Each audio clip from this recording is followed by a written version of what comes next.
एक निकाय का गठन करेगी जो ऐसी शक्तियों का प्रयोग और ऐसे कृत्यों का पालन करेगा जो उसे इस अधिनियम के अधीन सौंपे गए हैं। यदि हम देखें, ये बात हम लोग अच्छी तरीके से जानते हैं कि इस अधिनियम की जो पालना है या इस अधिनियम के जितने भी कृत्य एवं कर्तव्य है उसके निर्वहन करवाने की जिम्मेदारी आयोग की होती है, सूचना आयोग की होती है। कहाँ निकलेगा? और सूचना आयोग इन काम को कराने के लिए भिन्न भिन्न तरीके अपनाता है जो इस अधिनियम में सुस्पष्ट तरीके से लिखे हुए हैं।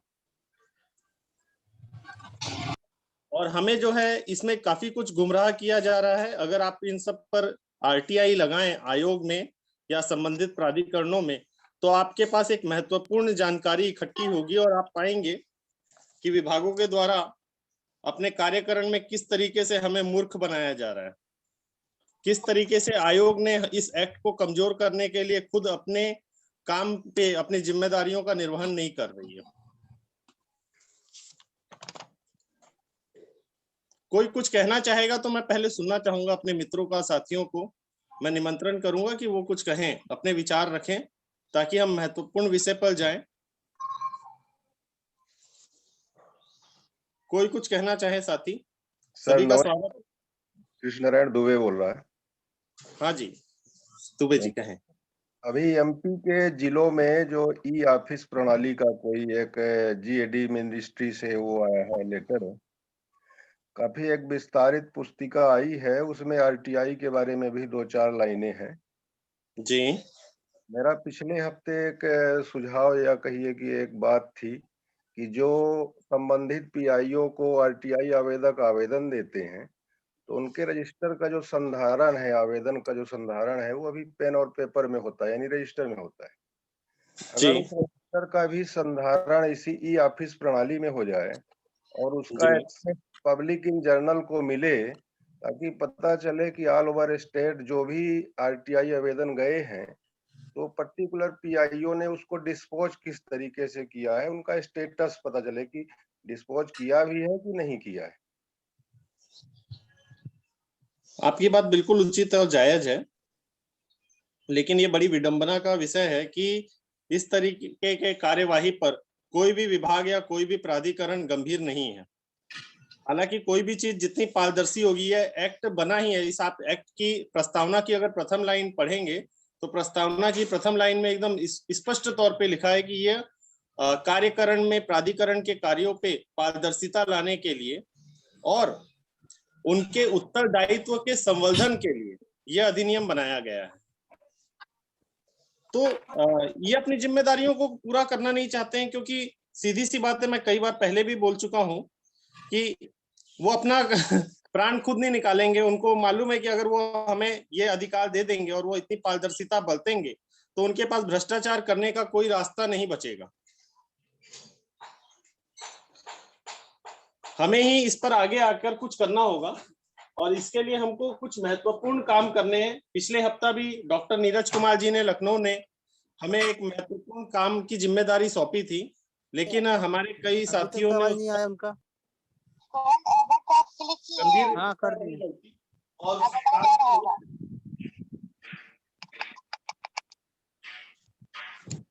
पिछले सप्ताह सेक्शन 4(1)B के लिए आवेदन लगाने की बात डॉक्टर नीरज कुमार जी लखनऊ ने की। इसी प्रकार से इस बात के लिए हमारे माननीय राज्य सूचना आयुक्त राहुल सिंह जी ने भी इस बात को दोहराया था कि 4(1)B कितनी महत्वपूर्ण है और उसके लिए सभी साथियों को आगे आकर 4(1)B के डिस्क्लोजर के लिए आवेदन लगाना चाहिए। लेकिन हमारे अधिकांश साथियों ने इस पर कोई गंभीरता नहीं बरती।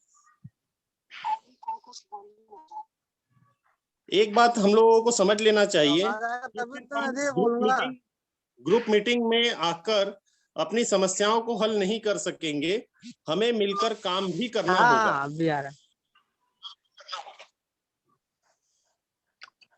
हमें मिलकर काम भी करना होगा। सिर्फ आकर हम यहाँ पे बात करें या एक दूसरे को सलाह या मार्गदर्शन दें या हम अलग अलग विषयों को पकड़ के आपको समझाने की कोशिश करें, इससे इस एक्ट को और इस समाज को कोई लाभ नहीं होने वाला है जब तक कि हम मिलकर संगठित तौर पे काम ना करें। रोहित नागदा जी कुछ कहना चाहते हैं? आप हैंड राइज किए हुए हैं, आप बोल सकते हैं सर।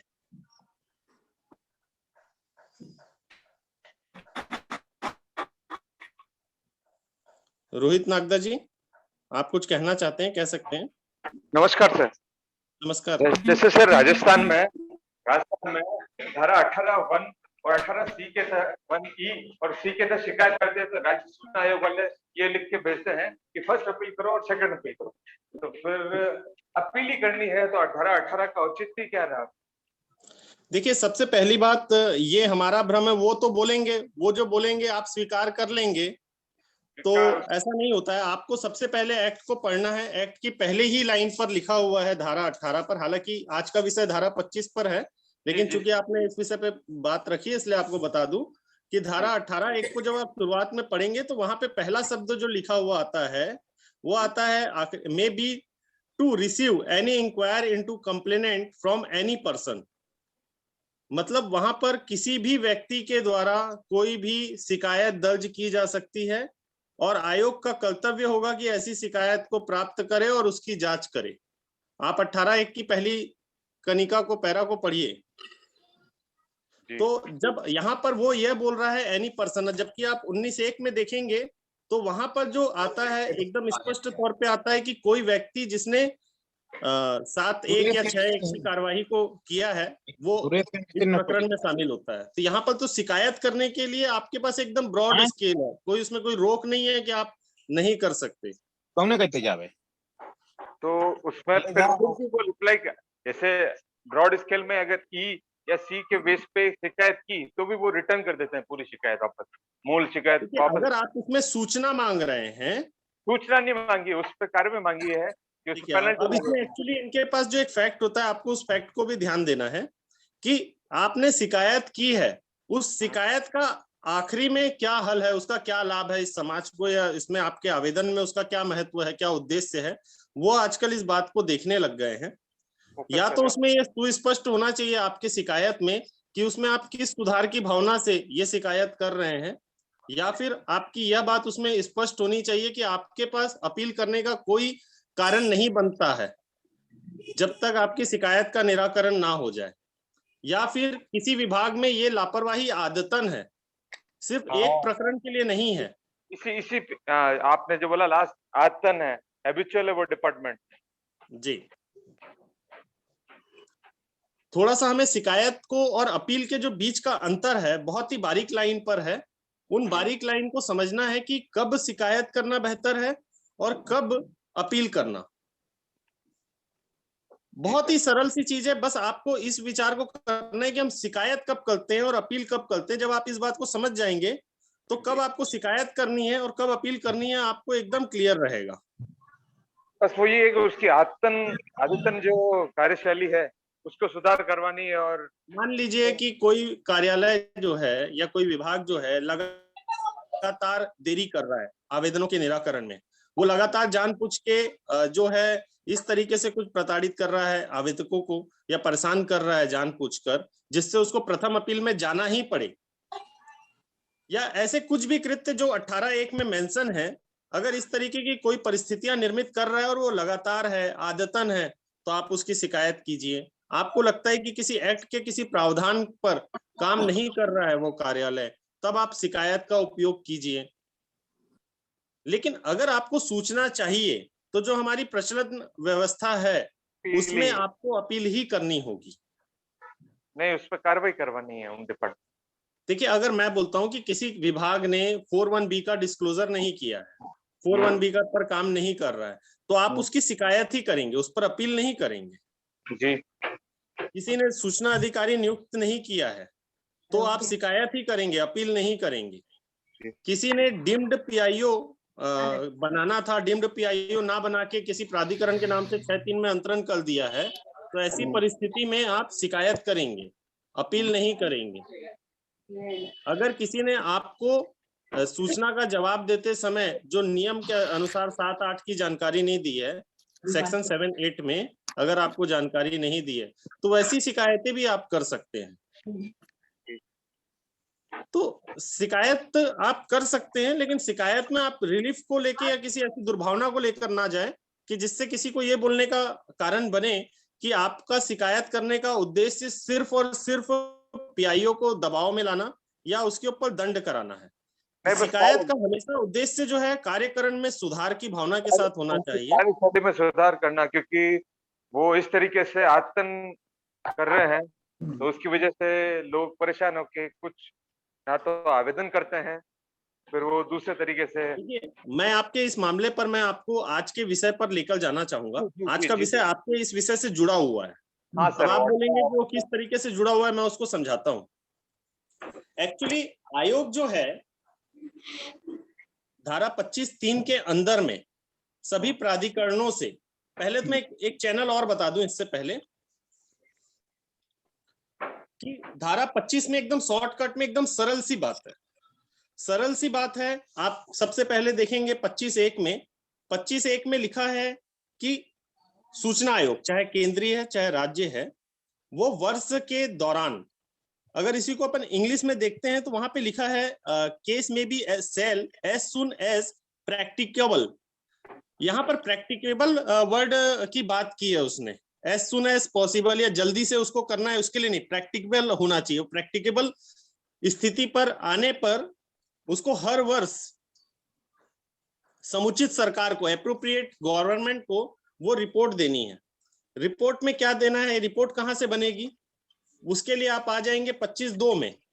25(2) में एकदम क्लियर कट है कि ईच मिनिस्ट्री और डिपार्टमेंट, यह सिर्फ मिनिस्ट्री और डिपार्टमेंट के लिए लागू है, इस बात को भी समझ लें, क्योंकि हम संसद, राज्यसभा, विधानसभा, राज्यपाल के सचिवालय, प्रधानमंत्री के सचिवालय, राष्ट्रपति के सचिवालय, ये सब इसके दायरे पर नहीं आएंगे।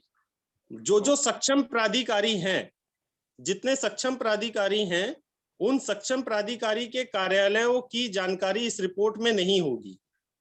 जितने भी ईच मिनिस्ट्री और डिपार्टमेंट है, ये पहली लाइन पे ही क्लियर है, ईच मिनिस्ट्री और डिपार्टमेंट, उन सभी मंत्रालय या विभागों द्वारा ये जानकारियों के उपलब्ध कराई जाएंगी। इस पर एकदम सुस्पष्ट है 25(2) में, इस बात को समझ ले। अब उसमें जानकारियां क्या क्या दी जाएंगी वो 25(3) में है। अब 25(3) को अगर हम गौर से पढ़ें तो 25(3) में आप देखेंगे the numbers of request made to each public authority, प्रत्येक लोक प्राधिकरणों के लिए किए गए अनुरोधों की संख्या, मतलब हर प्राधिकरण में कितने आवेदन आए। अब आप इस बात की गंभीरता से समझिएगा, ये पूरी लाइन एक दूसरे से जुड़ी हुई है और इतनी महत्वपूर्ण जानकारियां हैं कि आप विचार में पड़ जाएंगे कि इसमें इतना बड़ा काम दिया हुआ है आयोग के ऊपर। प्रत्येक लोक प्राधिकारी से किए गए अनुरोधों की संख्या, मतलब जितने भी आवेदन इन मंत्रालयों या विभागों के जितने भी अधीनस्थ प्राधिकरणों में भी हो रहे हैं, उसकी पूरी संख्या पहुंच रही है। उसके बाद जो सब क्लॉज बी है उसमें the number of decision where applicant were not entitled to access to document present to the request, ऐसे विनिश्चयों की संख्या जहां आवेदक अनुरोधों के अनुसरण में दस्तावेजों तक पहुंच के लिए हकदार नहीं थे। इस अधिनियम के वे उपबंध जिसके लिए अधीन में विनिश्चय किए गए थे, ऐसे समयों की संख्या जब ऐसे उपबंधों का अवलंब किया गया था। इसमें भी एकदम स्पष्ट है, आप बात को एकदम समझिए।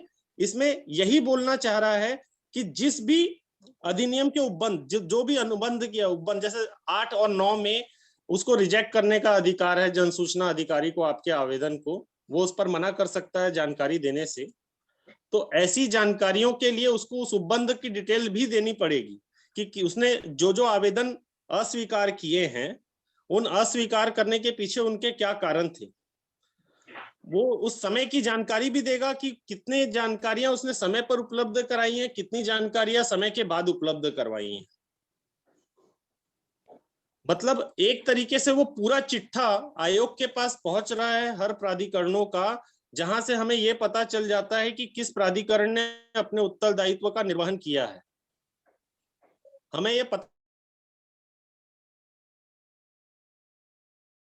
चल जाता है कि कौन किस तरीके से काम कर रहा है और कहां पर किए जा रहे हैं एप्लीकेशन को, जहां पर हम इन चीजों को एनालिसिस करके ये देख पाएंगे, समझ पाएंगे कि हमें किस विभाग में काम करना है और वहां पे क्या गलतियां हैं, और इस बात को इंगित करते हुए हमको आगे उनके उच्च अधिकारियों से भी हम इस पर बातें कर रख सकते हैं और वहां पे सुधार की भावना से काम कर सकते हैं।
सीधा उस पर आगे उचित कार्यवाही जो हो सकती है उसके लिए आप सही जगह पर उसकी बात रख सकेंगे। इसी तरीके से जितने भी आप ई में आ जाए, सब क्लॉज ई में, तो वहां पर यह भी एकदम साफ तौर पर लिखा हुआ है, the amount of charges collected by each public authority under this act. इस अधिनियम के अधीन प्रत्येक लोक प्राधिकारी द्वारा एकत्रित की गई प्रभारों की रकम, अब ये प्रभारों की रकम जो है सभी तरीके से, चाहे 6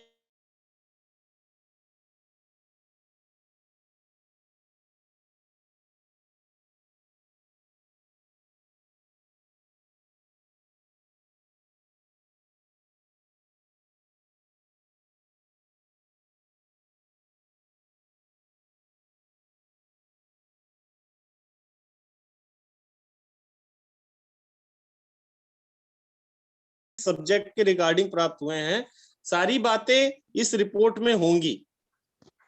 देख रहे हैं आप लोग सब कितना महत्वपूर्ण है ये सेक्शन, जिसको हम लोग ध्यान नहीं दे रहे थे। अगर इस सेक्शन पर हम ध्यान दें, काम करें, तो हम आयोग को विवश कर सकते हैं, हम उसको सोचने के लिए विवश कर सकते हैं कि वो अपनी जिम्मेदारियों का निर्वहन करेगा तो कितनी पारदर्शिता ऑटोमेटिक आ जाएगी। आयोग के पास शक्तियों की कोई कमी नहीं है, आयोग के काम और कर्तव्य भी एकदम क्लियर हैं, सिर्फ हम ही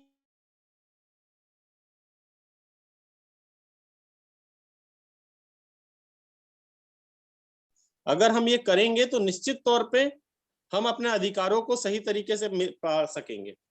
इसी तरीके से आप आ जाइए सब क्लॉज एफ में, the facts which indicate an efforts of the public authority to administer and implement to spirit or intention of this act। कोई ऐसे तथ्य जो इस अधिनियम की भावना और आशय को प्रशासित और कार्यान्वित करने के लिए लोक प्राधिकारियों के किसी प्रयास को उपदर्शित करते हैं। इस रिपोर्ट में एकदम आप कितनी महत्वपूर्ण बात लिखी है, इस रिपोर्ट में बोल रहा है कि वो लोक प्राधिकारियों के किए गए प्रयास जो इस एक्ट को क्रियान्वित करने के लिए या उसके भावना या आशय को प्रशासित करने के लिए होंगे, उसको भी उस रिपोर्ट में दर्ज करेगा। और ये सब रिपोर्ट्स कहां से आ रही हैं? ये रिपोर्ट्स आ रही हैं मिनिस्ट्री और डिपार्टमेंट से। मिनिस्ट्री और डिपार्टमेंट कहां से लेके दे रहा है? उसके अधीनस्थ आने वाले सभी कार्यालय से, चाहे उसमें कोई एनजीओ ही क्यों ना हो, कोई पीएसयू ही क्यों ना हो, सभी से लेकर। और उसी तरीके लास्ट में जो सब क्लॉज जी दिया हुआ है, जी में recommendation of the reform including recommendation in respect the particular public authority for the development, improvement, moderation, reform, legislation and common law of any other matter relevant for operationing of right to process information। आप जैसे last की line पढ़ेंगे, operationalizing the right to access information। सुधार के लिए सिफारिशें जिनके अंतर्गत इस अधिनियम के अधीन जितने भी तरीकों से आप सुधार कर सकते हैं, जितने भी सिफारिशें हैं जिससे सूचना तक पहुंच जो है प्रवर्तनशील बनाने में हम काम कर सकें, वो सभी जानकारियां इस रिपोर्ट में रहेंगी। तो हमें कुछ नहीं करना है, ये रिपोर्ट तो सभी आयोग अपने वेबसाइट में डालते हैं और आप देखेंगे कि कई राज्यों ने कोई 2013-14 के बाद नहीं डाला है, किसी ने 2007-8 के बाद नहीं डाला है, किसी ने डाला है तो इसके अनुसार नहीं डाला है। और उन लोगों ने क्या किया है, एक फॉर्मेट बना के एक मॉडल बना लिया है। मॉडल में वो इतनी लिमिटेड सूचनाएं रख रहे हैं जिससे इस अधिनियम की पालना कभी आयोग करा ही नहीं सकेगा, जिससे पारदर्शिता कभी बढ़ ही नहीं पाएगी।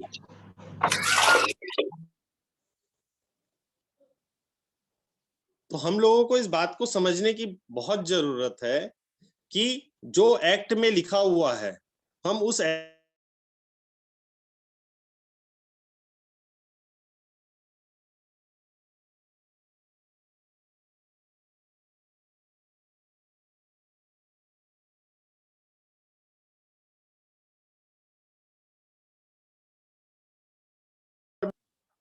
ये रिपोर्ट बन के समुचित सरकार मतलब एप्रोप्रिएट गवर्नमेंट के पास जाएगी। जैसे द्वितीय प्रशासनिक सुधार आयोग जो 2005 से लेके 2010 तक काम कर रहा था, जिसने अपनी जो रिपोर्ट्स बनाई थी, उस रिपोर्ट्स में केंद्रीय सरकार में जो डीओपीटी है उसको प्रशासनिक सुधार विभाग को, एक कार्मिक विभाग को समुचित सरकार के रूप में माना था। उसी को लोगों ने देखते हुए हर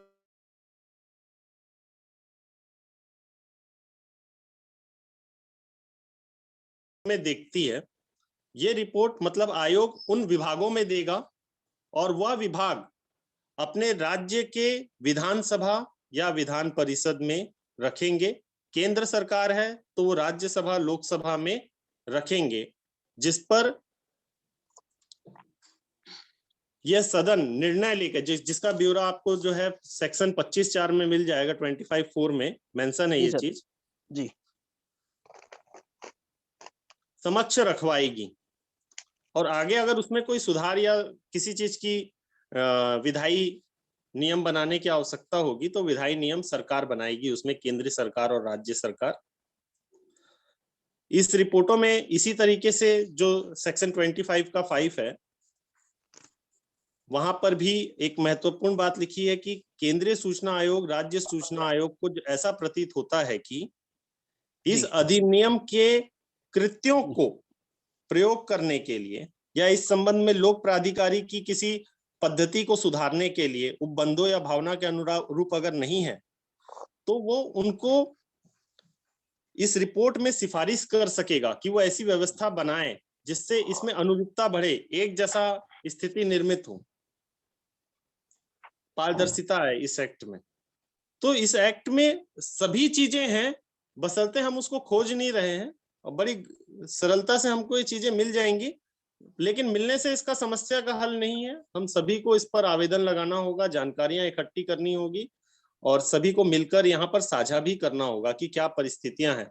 जब इन परिस्थितियों पर हम आवाज उठाने लगेंगे और सब चीजें सामने आने लगेगी, निश्चित तौर पर आयोग विवश होगा अपनी जिम्मेदारियों को निर्वहन करने के लिए, जिससे हमें हमारे अधिकार मिल सकेंगे। तो देखिए, मैं तो अपने तरीके से एक छोटी सी बात कहा, हमारे साथ हमारे एक्सपर्ट लोग भी जुड़ते रहते हैं हमारे साथ। हमारे अभी राज मिश्रा जी जुड़े हुए हैं छत्तीसगढ़ से, तो मैं राज मिश्रा जी को प्रणाम करूंगा और उन्हें निवेदन करूंगा कि वो अनम्यूट करें।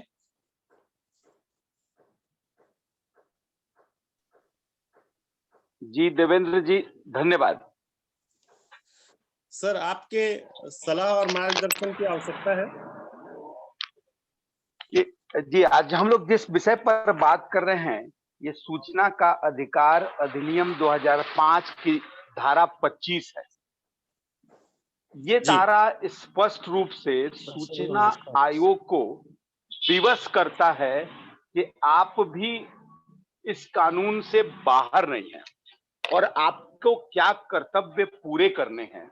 यदि सूचना आयोग केवल धारा 25 का पालन करने लगे तो मैं जहां तक समझता हूं इसकी, जैसे देवेंद्र जी पढ़ के बता रहे थे, इसमें बहुत सारी बातें स्वतः बाहर आ जाएंगी। ये सच है कि हमारे देश में सभी सूचना आयोग एक तो बहुत मुश्किल से अर्थदंड अधिरोपित करते हैं जन सूचना अधिकारियों पर, लेकिन जिनके ऊपर ये अर्थदंड अधिरोपित कर देते हैं उसके बाद उनसे वसूली नहीं होती, ये बरसों बरस चलता रहता है। वसूली होता भी है तो मेरे ही कई के ऊपर 20,000 रुपए फाइन लगा है और जन सूचना अधिकारी वो 20,000 रुपए उसी विभाग से जमा करवाया है, और जो 2,000 रुपए या 3,000 रुपए मुझे क्षतिपूर्ति के रूप से मिलनी थी, वो राशि भी उसी विभाग से दिलवाई गई है, जबकि ऐसा बिल्कुल भी नहीं हो सकता। जन सूचना अधिकारी के ऊपर जो अर्थदंड लगता है और जो क्षतिपूर्ति की राशि देनी होती है, वो उस विभाग से नहीं, उस जन सूचना अधिकारी के वेतन से देना होता है। वेतन से देने के कारण से, जैसा मैं समझता हूं, कि अगर उसके वेतन से काट के ये दी गई तो ये राशि उसके सर्विस बुक में भी दर्ज की जानी चाहिए, और ये बात वो लोक प्राधिकारी अपने रिकॉर्ड में भी रखेगा। और जो वार्षिक प्रतिवेदन की बात है जो सूचना आयोग पेश करता है, उसमें ये बात स्पष्ट है कि क्लियरली है कि ये जो लोक प्राधिकारी है, किस लोक प्राधिकारी के ऊपर कितना अर्थदंड लगा और वो अर्थदंड की राशि उसने जमा किया या नहीं किया। हमारे यहाँ छत्तीसगढ़ के अलावा और कई राज्यों में ये वो एक फॉर्मेट बना के रखे हैं लोग कि उस जन सूचना अधिकारी ने ये पैसा राज्य सरकार के खजाने में जमा किया, इस चालान से जमा किया, इस दिनांक को जमा किया और ये क्षतिपूर्ति इस माध्यम से दी। लेकिन आप जान के आश्चर्यचकित रह जाएंगे कि करीब करीब हमारे पूरे देश में इस फॉर्मेट का पालन होता ही नहीं। सूचना आयोग आप देखिए वेबसाइट खोल के 4-4, 5-5 साल पीछे का ये प्रतिवेदन उन्होंने वेबसाइट पर अपलोड करके रखा है। उसके बाद ये प्रतिवेदन सूचना आयोग ने पेश ही नहीं किया। यदि सूचना आयोग ये प्रतिवेदन पेश करने लगे जिसमें ये दर्शित हो कि फला लोक प्राधिकारी के ऊपर इतना फाइन लगा, सपोज एक विभाग है, मान लीजिए कोई कलेक्ट्रेट है किसी ऑफिस का, किसी जिले का कलेक्ट्रेट है, उसके 4 जन सूचना तात्कालिक 4 समय समय पर 4 जन सूचना अधिकारी थे, उनके ऊपर जो फाइन लगा है, मान लीजिए 1 लाख रुपए फाइन लगा है, तो ये बात अगर वेबसाइट पर आने लगेगा तो कितना अच्छा होगा। हमको भी समझ में आने लगेगा कि ये जन सूचना अधिकारी देखिए इसके ऊपर 4 बार फाइन लग चुका है, और 2 या 2 से ज्यादा बार अगर किसी के ऊपर फाइन लगता है तो उसके विरुद्ध अनुशासनात्मक कार्रवाई करना आवश्यक हो जाता है। वो विभाग उसके खिलाफ डिपार्टमेंटल इंक्वायरी भी जारी कर सकता है। मैं कहना चाहता हूं कि मुझे कुछ सूचना आयुक्तों से इस बारे में धारा 25 के बारे में बातचीत हुआ है कई बार। उनका ये कहना है कि हमारे पास स्टाफ नहीं है, हमारे पास इतने लोग नहीं हैं कि हम इस प्रतिवेदन को बना सकें, बहुत मुश्किल से हमारे पास टाइपिस्ट है, टाइपिस्ट के अभाव में हम रेगुलर जो ऑर्डर होते हैं उसको टाइप नहीं कर सकते। आप लोग जानेंगे तो और दुखी होंगे कि आज भी कई ऑफिसों में, जिसमें सूचना आयुक्त भी शामिल है,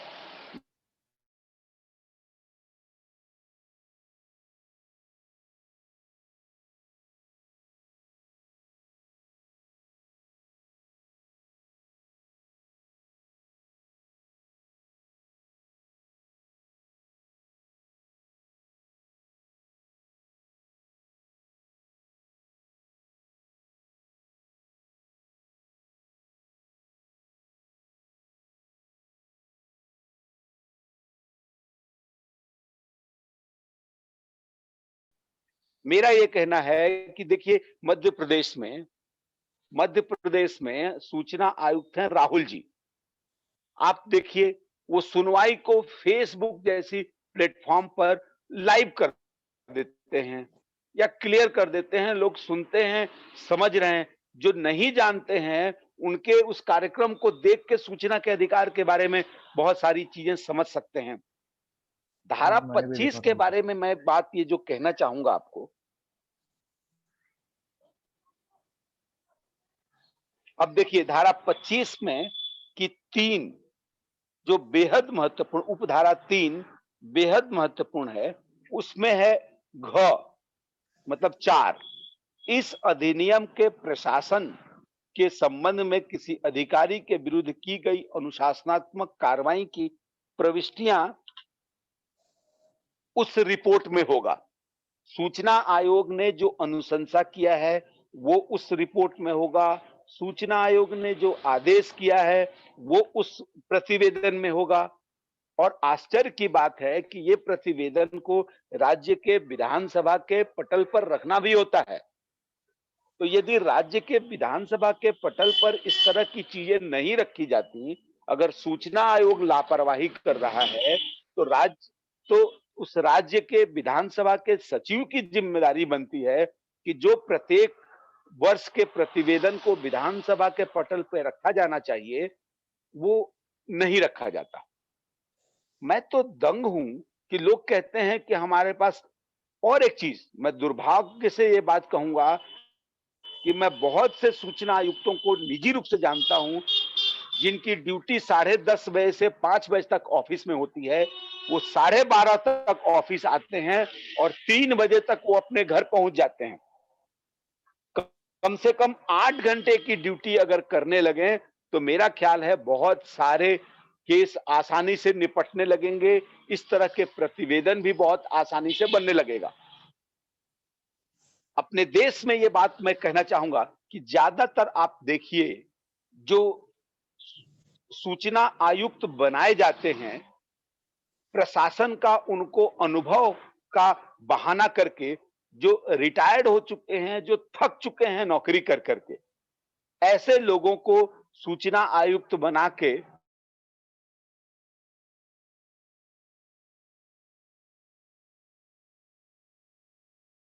आया जाए।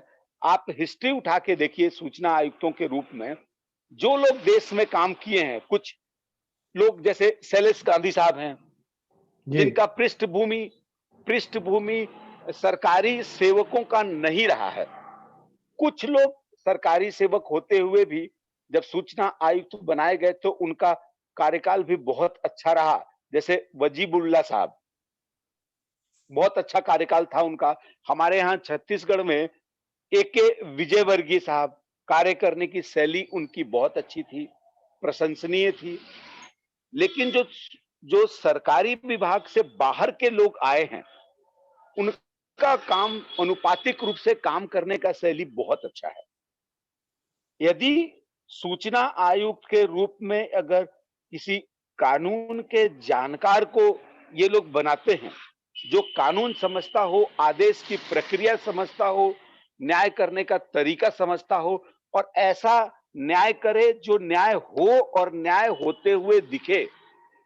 केवल न्याय का कोई अर्थ नहीं होता है। मैं आपको बताना चाहूंगा सूचना आयोग की गतिविधि, कार्यविधि के बारे में। मैंने अपने शहर में एक रोड का सैंपल मांगा था, सैंपल मुझे नहीं मिला। विभाग का कहना था कि सैंपल देने का नियम सूचना के अधिकार में नहीं है। मैं फर्स्ट अपील किया, फर्स्ट अपील में कोई आदेश नहीं हुआ।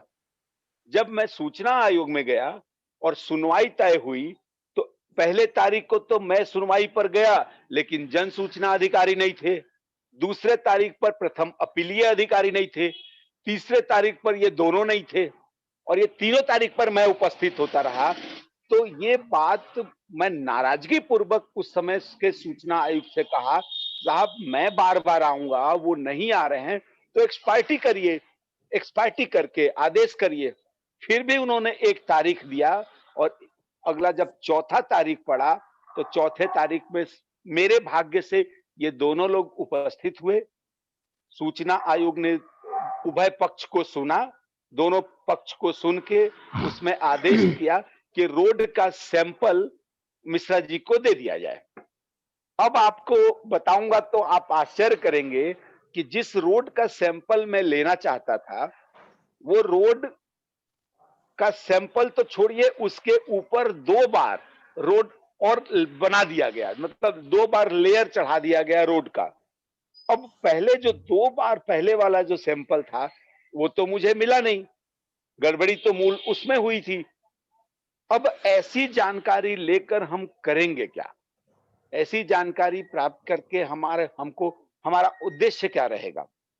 मैं कहना जी चाह रहा था कि धारा 25 का अगर सचमुच मॉनिटर करना और रिपोर्ट करना सूचना आयोग पालन करने लगे, तो मैं समझता हूं कि हमारे हमारे प्रदेश में ये पारदर्शिता बहुत स्पष्ट रूप से आ जाएगी। इस संबंध में बहुत अच्छे अच्छे कुछ डिसीजन भी आए हुए हैं।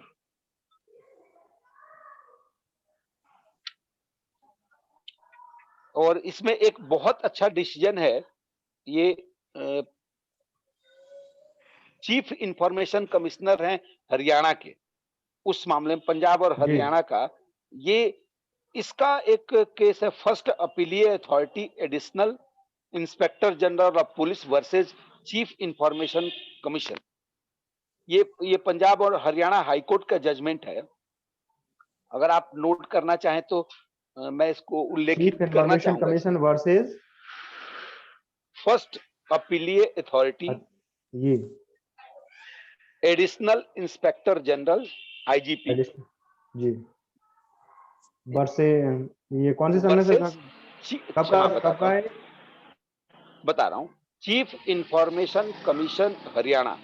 जी इसको आप कोड इसका नोट कर लिए, AIR AIR 2011 2011 जी पंजाब एंड हरियाणा, पंजाब एंड हरियाणा,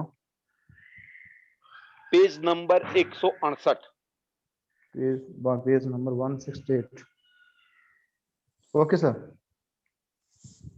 हाँ, इसमें थोड़ा सा इसको ना, मैं इस पूरे जजमेंट को पढ़ा हूं, बहुत बेहतरीन जजमेंट है।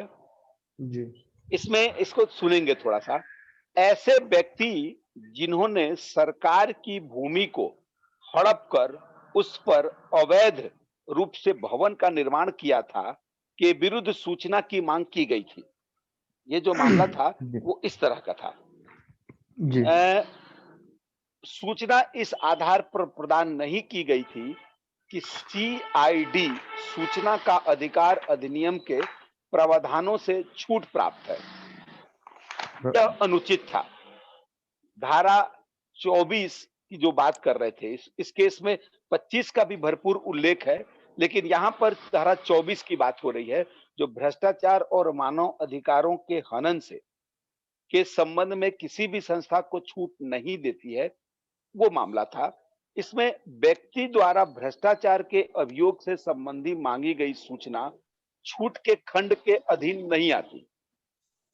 इस जजमेंट में 25 को भी बहुत अच्छे से व्याख्या किया गया था कि अगर धारा 25 का पालन सूचना आयोग ही करने लगे, तो बहुत सारे भ्रष्टाचार के मामलों के उजागर के लिए जो RTI एक्टिविस्टों को आवेदन लगाना पड़ता है, उस आवेदन से RTI एक्टिविस्ट बच जाएंगे, नहीं लगाना पड़ेगा, उनके वेबसाइट पर रहेगा।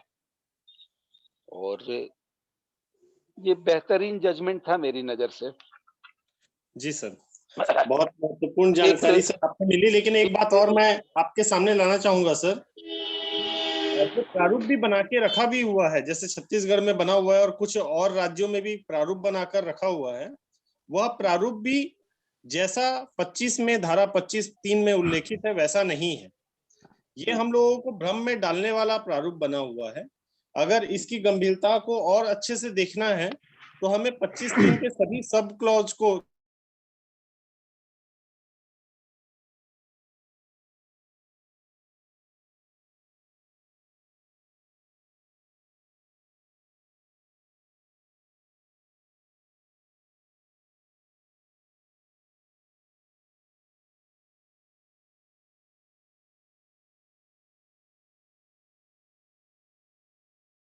बिल्कुल बहुत ही बिल्कुल। बारीक बारीक इस चीजें संबंध हैं, में आप जैसे साथियों से उस पर प्रकाश आएगा, मुझे ऐसा लगता है। आप इसमें हम लोगों को सहयोग देंगे, मार्गदर्शन देंगे।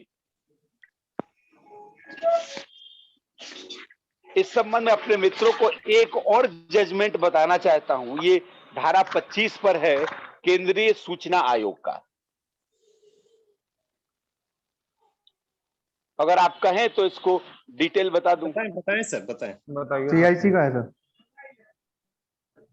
जी हाँ, ये केंद्रीय सूचना आयोग का बहुत बढ़िया आदेश है, खुशी होगी। जी कोई भी लोक प्राधिकारी, सरकार या संवैधानिक संगठन जी कभी ये दावा नहीं कर सकता कि वह विधि के ऊपर है।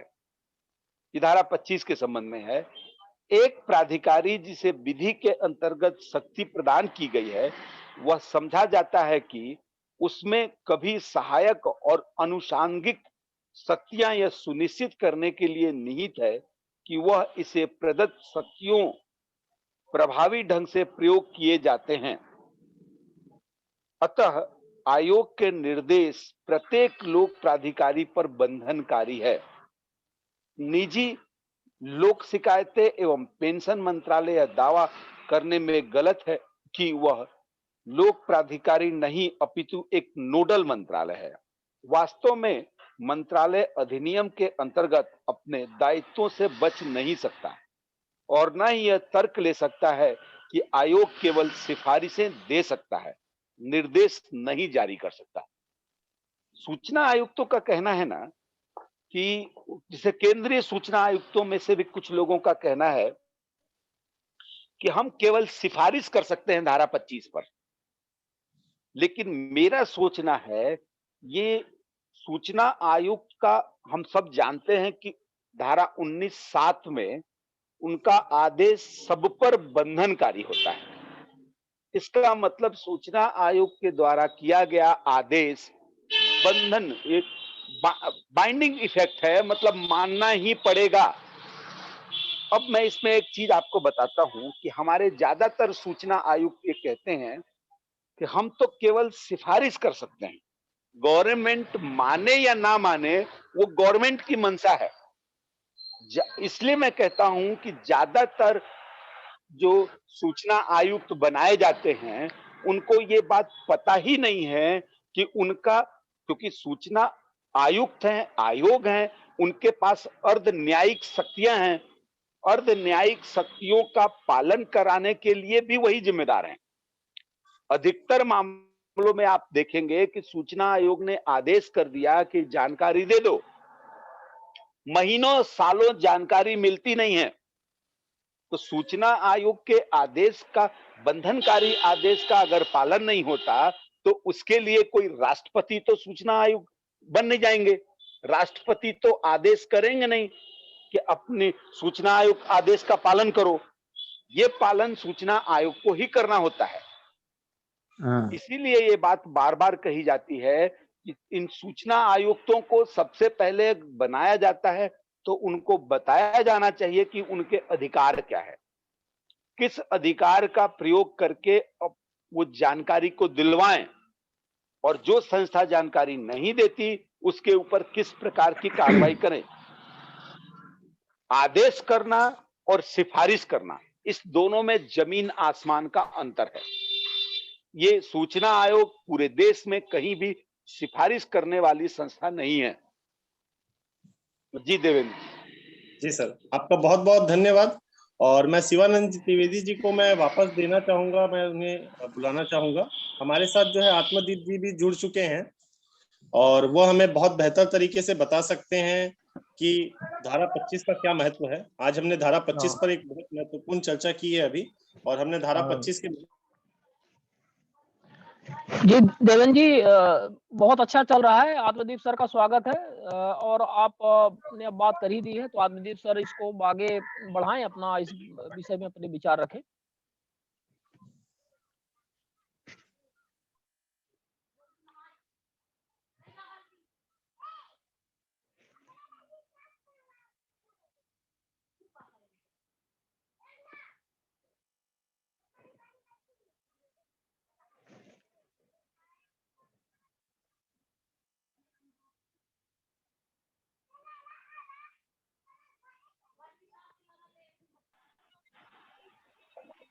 आत्मदीप जी के पास तक हमारी आवाज क्या पहुंच पा रही है?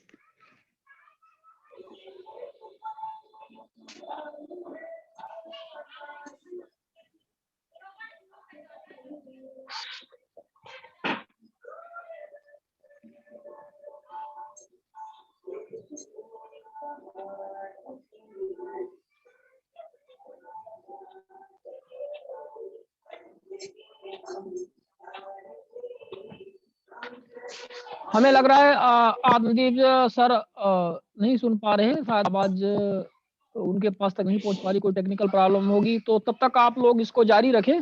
राज जी मिश्रा बोलिए।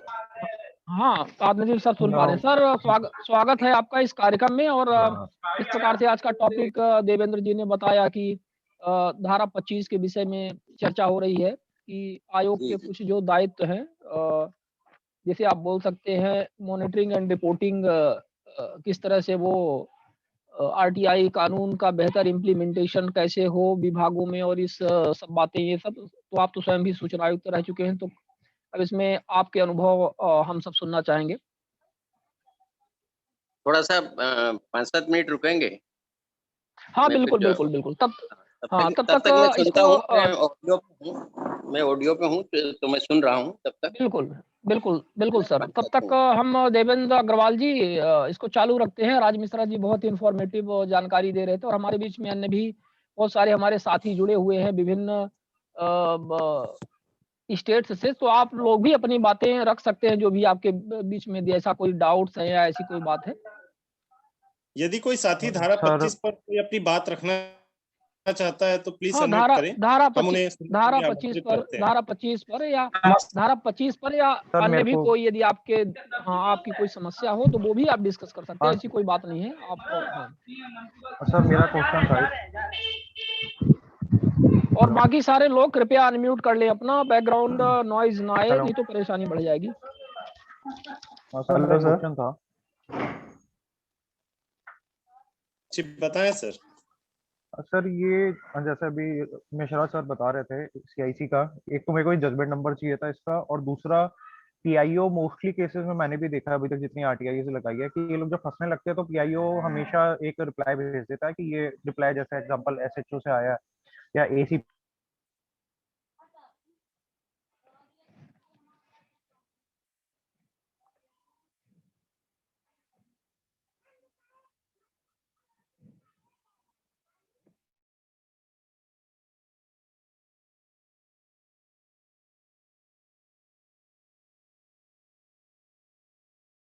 या धनवीर जी, हाँ, उन्होंने थोड़ा सा गाइड किया था कि इसमें जो पीआईओ को सूचना दे रहा है उसको डीम्ड पीआईओ को बना के उस पर डिपार्टमेंटल इंक्वायरी डिमांड कर सकते हैं। तो सर ये मतलब पॉसिबल है होना? जी बिल्कुल। मिश्रा जी प्लीज अनम्यूट करके अगर आप हमें उसका साइटेशन बता दें, जो आपने सीआईसी का जो निर्णय बताया था वो, और हमारे मित्र का जो सवाल है उसका जवाब दे सके तो बेहतर रहेगा। मिश्रा जी। राज मिश्रा देवेंद्र जी सर उसका साइटेशन बता दे जो आपने। हाँ, केंद्रीय सूचना आयोग का जो आदेश था उसको नोट कर लीजिए। जी सर। प्यारे लाल वर्मा PYARE प्यारे लाल वर्मा विरुद्ध मिनिस्ट्री ऑफ रेलवे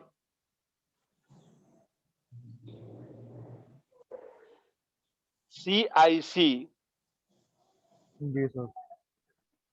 /OK/A 2006 जी /00154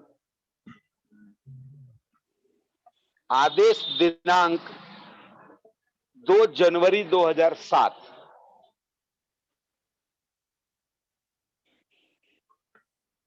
जी सर, थैंक यू सर। ये साइटेशन है हाँ गोलू जी।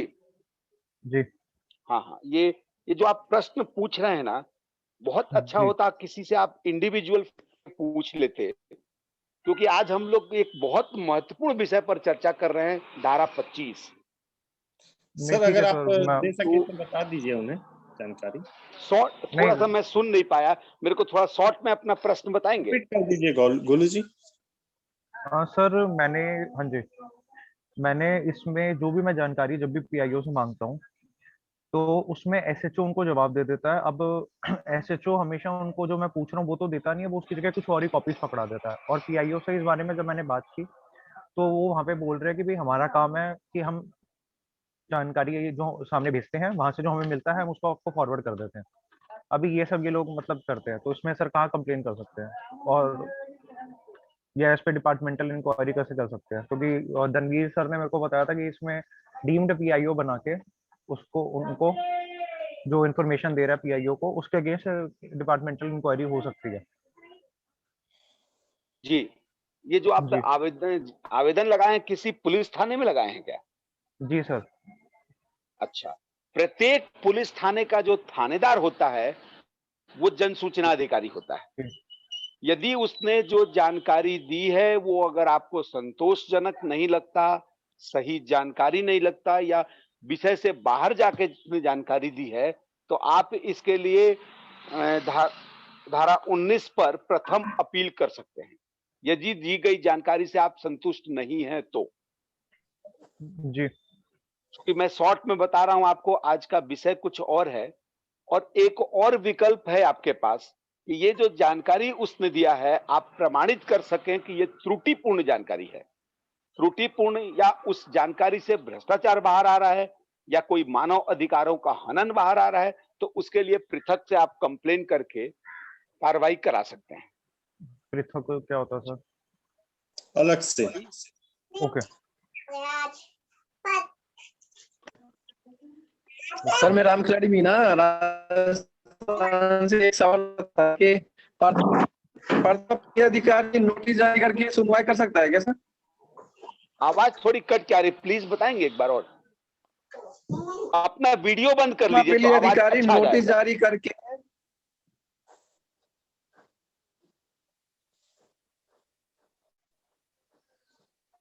प्रथम अधिकारी नोटिस जारी करके मतलब सुनवाई कर सकता है? जन सूचना अधिकारी का वरिष्ठ अधिकारी होता है प्रथम अपीलीय अधिकारी। वो नोटिस जारी करके वो जन सूचना अधिकारी को बुलवा सकता है, पूरा रिकॉर्ड अपने ऑफिस में बुलवा सकता है, अपने सामने रखवा सकता है।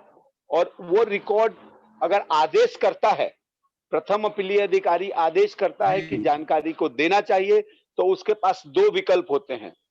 या तो आदेश कर देगा कि आपको जानकारी, आवेदक को जानकारी दे दो और निःशुल्क दो, और दूसरा विकल्प है कि वो पूरे रिकॉर्ड को अपने साथ मांगे और स्वतः वो जानकारी आवेदक को भेज दे। क्या दिक्कत हो रही है? वो दूसरा विकल्प बहुत अच्छा माना जाता है। ये जो दूसरा विकल्प है कि प्रथम अपीलीय अधिकारी आदेश करते के साथ ही आवेदक को जानकारी भी प्रोवाइड करा दे, ये विकल्प बहुत अच्छा विकल्प माना जाता है। हेलो, मैं धारा 25 के बारे में कुछ बताना चाहता हूँ। जी हाँ, कहें। बताएं। ये शेयर वाला ऑप्शन मुझे दीजिएगा तो थोड़ा दिखा दो।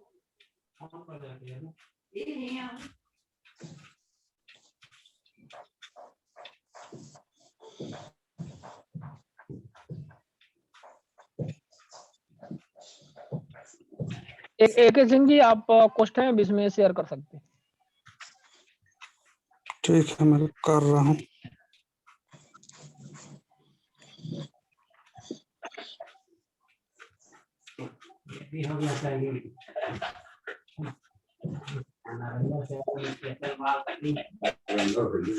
और अन्य लोग कृपया अपना म्यूट कर लें, क्योंकि आवाज बैकग्राउंड नॉइज बहुत ज्यादा आ रही है कहीं से।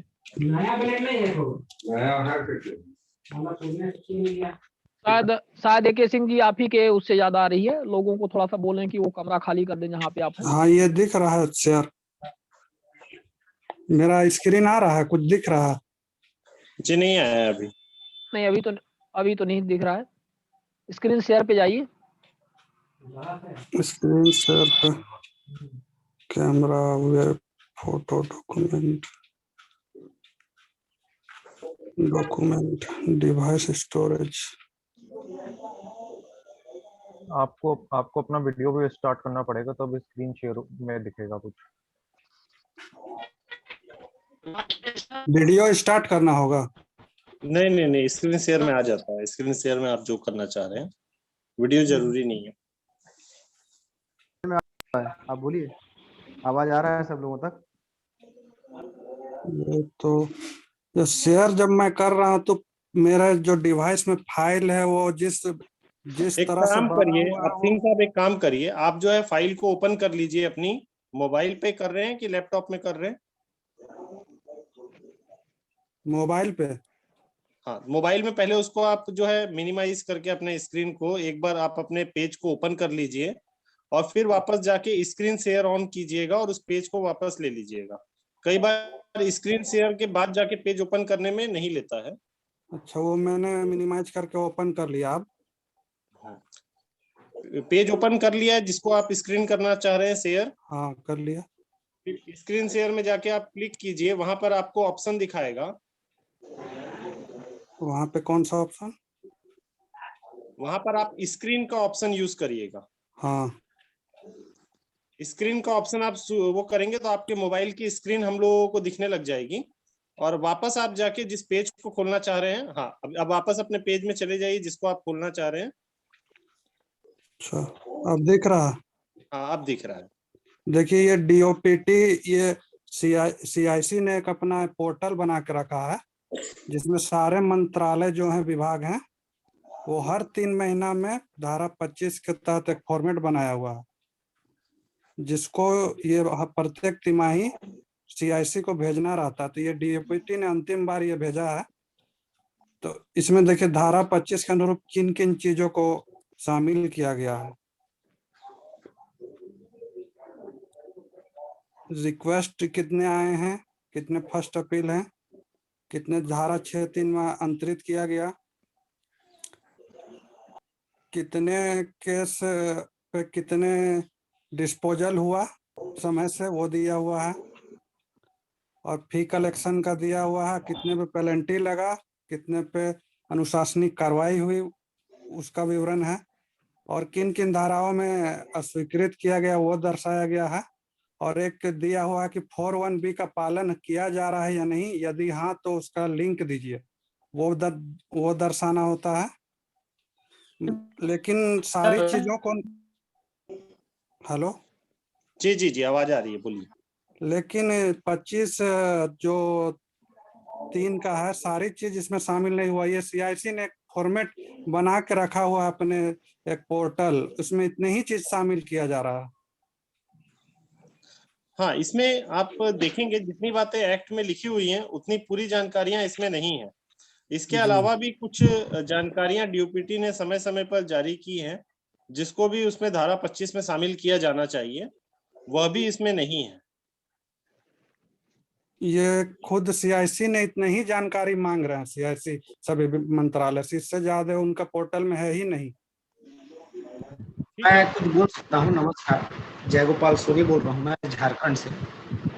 है सोनी जी।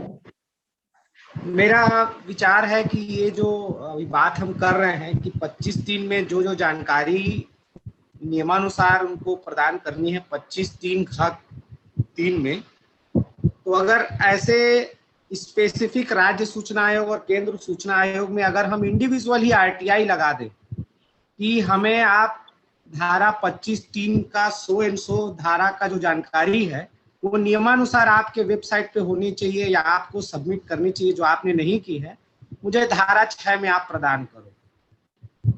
वो जब प्रदान नहीं करेंगे तो हम इसको ऊपर शिकायत के मोड में या कंप्लेंट के मोड में या द्वितीय अपील के मोड में हम ले आ सकते हैं। ऐसा मैंने किया था जांजगीर चांपा जिला का जो जिला कार्यालय है, वहाँ धारा 4(1)B का प्रकाशन नहीं हो रहा था। तो मैंने क्या किया, मैंने एक आरटीआई लगाया कि आप मेरे को धारा 4(1)B का जो आपने कार्रवाई आज तक किया है और जो मैनुअल आपने बनाया है उसका आप मेरे को कॉपी प्रदान करो। चूंकि उन्होंने बनाया ही नहीं था तो बहुत दिनों तक उन्होंने प्रयास किया, नहीं दिया मेरे को। आखिरी में जाके मेरे को सफलता मिली कि उन्होंने धारा 4(1)B का मैनुअल बनाया, बनाने के बाद वेबसाइट पे अपलोड किया, वेबसाइट पे अपलोड करके मेरे को लिंक दिया।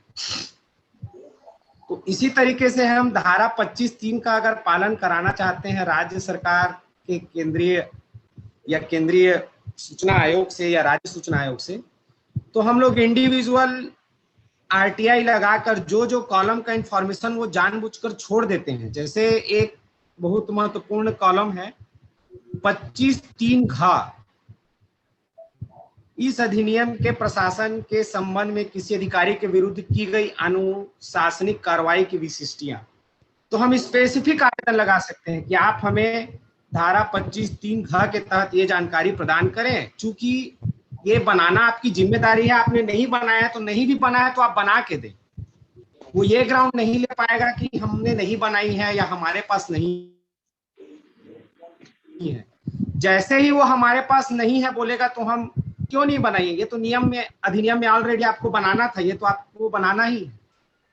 तो मेरे को लगता है जो चीजें ये लोग जानबूझकर प्रकाशित नहीं करते हैं उनको इंडिविजुअल बहुत विशिष्ट तरीके से हम आरटीआई से मांग के उसको देने के लिए बाध्य हम कर सकते हैं। इसी तरीके से जैसे कि पावर कंपनी है छत्तीसगढ़ की, मैं आरटीआई लगाता था, वो लोग जानकारी देते नहीं थे, बहुत आरटीआई लगाता था। तो मैंने क्या किया, मेरे को डीओपीटी का एक सर्कुलर प्राप्त हुआ जिसमें उन्होंने प्रत्येक राज्य सरकार को और केंद्र सरकार को कहा था कि आप सूचना के अधिकार अधिनियम के तहत जो भी आवेदन लगता है उसकी प्रति आप अपने वेबसाइट पे चढ़ाइए और उसमें दी गई जानकारी भी वेबसाइट पे चढ़ाइए। क्यों? ताकि आप ही के जन सूचना अधिकारी को बार बार वो कार्रवाई ना करना पड़े। जैसे कि मान लीजिए जयगोपाल सोनी ने एक जानकारी मांगी, वही जानकारी दूसरे राजकुमार मिश्रा जी ने मांगी, तो जन सूचना अधिकारी को बार बार सेम जानकारी बनानी पड़ रही है। तो केंद्रीय सूचना आयोग ने कहा कि आप एक काम करो, चूक की एक बार जानकारी दे देते हैं तो वो तो पब्लिक जानकारी हो गई, तो क्यों ना आप अपने प्रत्येक जवाब का कॉपी ही आप वेबसाइट पे चढ़ा दो और उसको स्कैन करके चढ़ा दो, ताकि दूसरा कोई आदमी मांगे तो आप बोल दो कि इसी लिंक से आप ले लीजिए। तो मैंने क्या किया, उसी को आधार बना के मैंने एक आरटीआई लगा दिया कि ये केंद्रीय सूचना आयोग का आदेश था या निर्देश था, तो आप इसको क्यों नहीं पालन कर रहे हैं। तो अभी छत्तीसगढ़ राज्य विद्युत कंपनी ने अपने वेबसाइट पे प्रथम अपील की कॉपी, सूचना के अधिकार आवेदनों की कॉपी, विनिश्चय की कॉपी वेबसाइट पे अपलोड करना शुरू कर दिया। तो इसी तरीके से कोई स्पेसिफिक अगर धारा पे, कोई स्पेसिफिक पत्र पे अगर कार्रवाई नहीं हो रही है तो हमें उसी पार्टिकुलर पॉइंट पे ही स्टिक होके आरटीआई लगाना है, प्रथम अपील लगाना है, शिकायत करनी है। उसके बाद भी कुछ नहीं होता तो हाई कोर्ट में रिट लगाना है। तब मेरे को लगता है कि जाके कोई एक पार्टिकुलर धारा का कंप्लायंस पूरा होगा। ये मेरा कहना था। आप एकदम अच्छी विचार हैं आपके और मैं इससे सहमत हूं आपकी बातों से। सोनी जी की बात को थोड़ा सा आगे बढ़ाना चाहूंगा, अगर आप लोग अनुमति दें तो। जी जी जी सर, कहें। खास करके सोनी जी।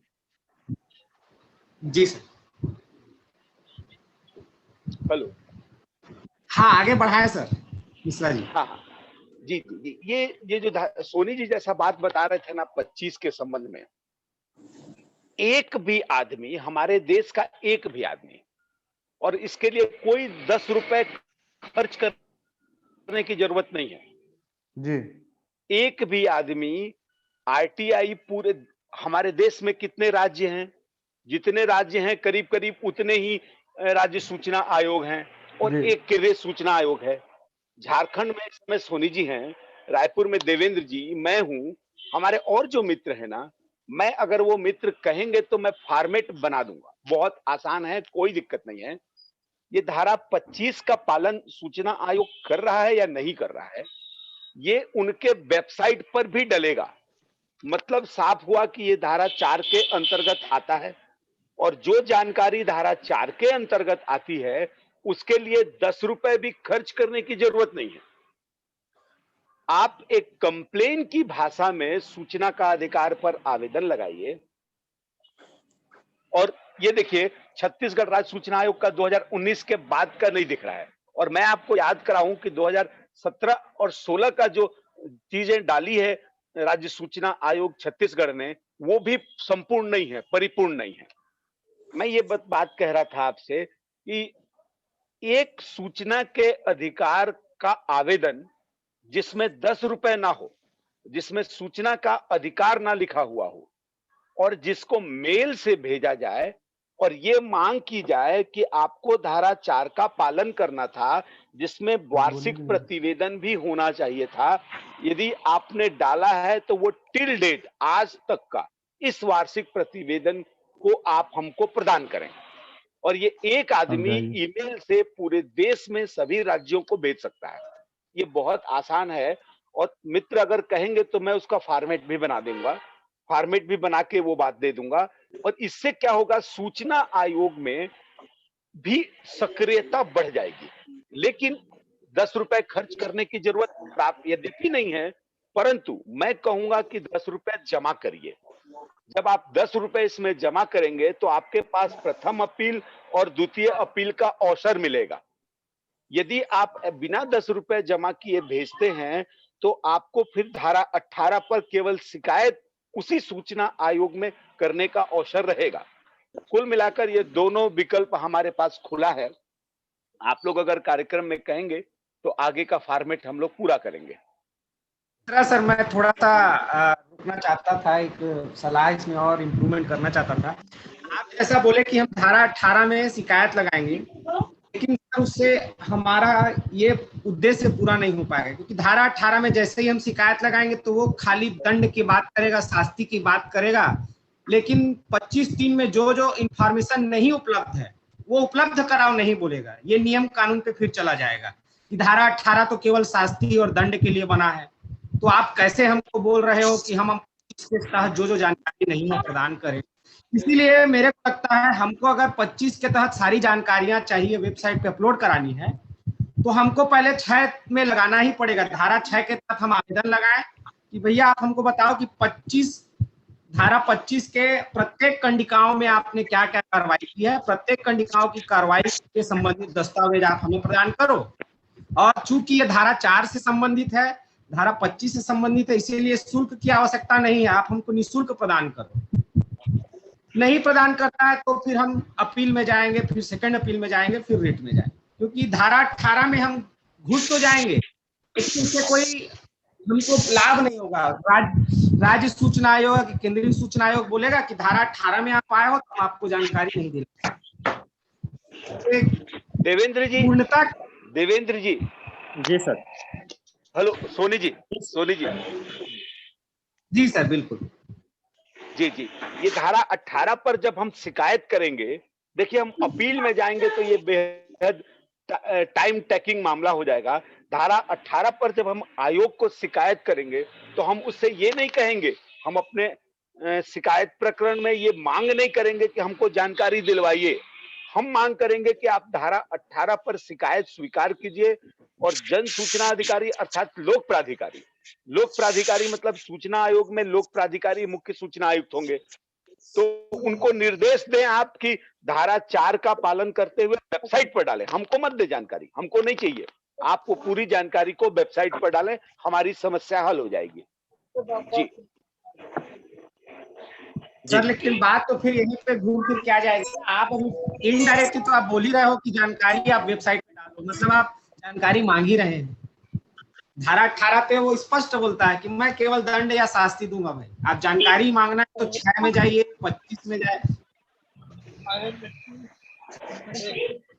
ये सोने जी, जब हम आवेदन करेंगे तो हम अपने आवेदन में भी ये मांग नहीं करेंगे कि आपने धारा 25 का पालन करते हुए जो प्रतिवेदन पेश किया है वो प्रतिवेदन की कॉपी दीजिए। हम उनसे ये मांग करेंगे कि आप धारा 4 का पालन करते हुए इस प्रतिवेदन को सूचना आयोग के वेबसाइट पर चढ़ाइए। और यही मांग धारा 18 पर हम भी करेंगे। हम अपने लिए मांग नहीं करेंगे, हम सार्वजनिक हित के लिए मांग करेंगे। लेकिन सर सूचना के अधिकार में ये लिखा ही नहीं है ना, आप सार्वजनिक हित के लिए मांगो या अपने हित के लिए मांगो। धारा 18 में तो खाली दंड और शास्ति का प्रावधान है, पावर तो है ही नहीं ना CIC या SIC के पास कि वो धारा 18 में जानकारी देने को बोल दे। वो तो बोलेगा आप आवेदन लगाए नहीं तो 6 में तो मैं जानकारी देने को कैसे बोलूं। ये बात अलग है। सोनी जी, हमारे इस कार्यक्रम में धारा 18 पर हम लोग विस्तार से चर्चा कर चुके हैं और माननीय सुप्रीम कोर्ट का जो जजमेंट है मणिपुर वाला, जिसमें ये बात कहा जाता है कि धारा 18 पर जानकारी नहीं दिलवाई जा सकती, राहुल जी भी उपस्थित थे, उस पर बहुत विस्तार से चर्चा किया है हमने।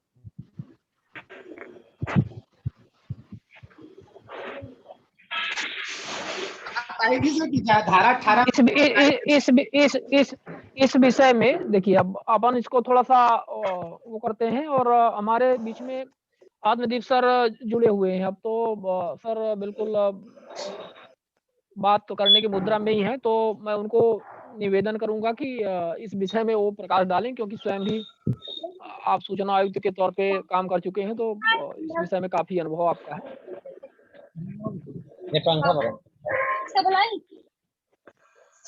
आपकी आवाज अनम्यूट करना पड़ेगा सर।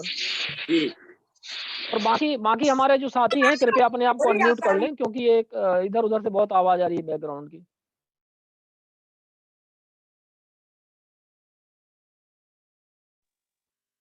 सर एक बार फिर अनम्यूट करें आत्मदीप जी।